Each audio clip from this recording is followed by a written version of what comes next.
कुछ रोग शारीरिक होते हैं, जैसे खांसी, जुखाम, बुखार आदि,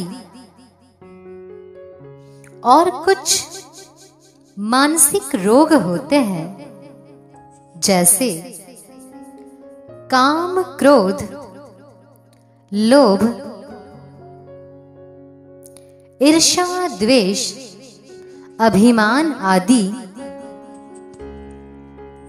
शारीरिक रोगों की चिकित्सा तो अनेक प्रकार की औषधियों से होती है, परंतु मानसिक रोगों की चिकित्सा औषधियों से कम और संवेदनाओं से, भावनाओं से तथा मधुर वाणी के माध्यम से अधिक होती है। मन में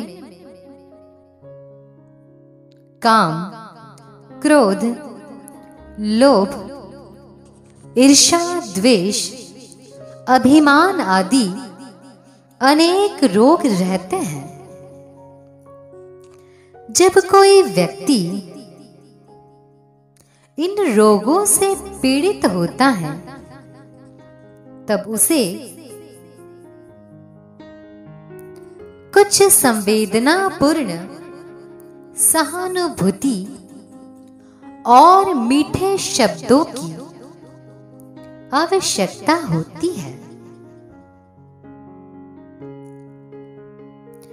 ऐसे रोगी के लिए यदि कोई व्यक्ति मीठे शब्द बोल दे, थोड़ी सी संवेदना व्यक्त करे, कुछ प्रेम, श्रद्धा, समर्पण दिखाए, तो ऐसे रोगों की चिकित्सा बहुत शीघ्र और सरलता से होती है।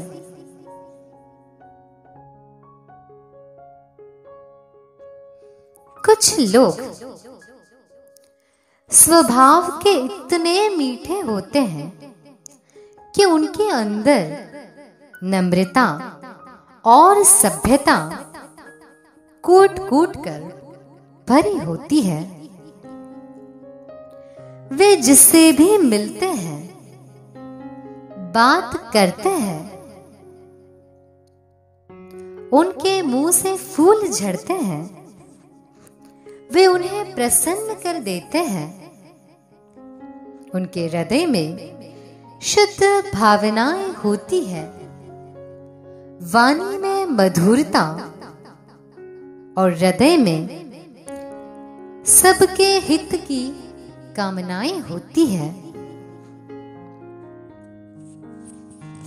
औषधि जैसे होते हैं कुछ लोग, उनके व्यवहार से ये बात झलकती है। ऐसे लोगों का दर्शन करके, उनके दो मीठे बोल सुनकर सब मन का मेल धुल जाता है। जो व्यक्ति दुखी, परेशान, चिंतित हो, क्रोध में डूबा हुआ हो, उसके मन का सब रोग इनसे मिलके दूर हो जाता है। मन शुद्ध हो जाता है और हर व्यक्ति प्रसन्न हो जाता है। ऐसे लोग बड़े पुण्यात्मा कहलाते हैं। ऐसे पुण्यात्माओं का दर्शन करना चाहिए। उनके पास बैठकर उनका सत्संग करना चाहिए, उनका आशीर्वाद लेना चाहिए और उनके निर्देश, आदेश का पालन करना चाहिए। जो व्यक्ति ऐसा करते हैं वे बड़े भाग्यशाली होते हैं। वे अपने दुखों और मानसिक रोगों, समस्याओं से छूटकर बहुत आनंदित हो जाते हैं और उनका जीवन सफल और सार्थक हो जाता है।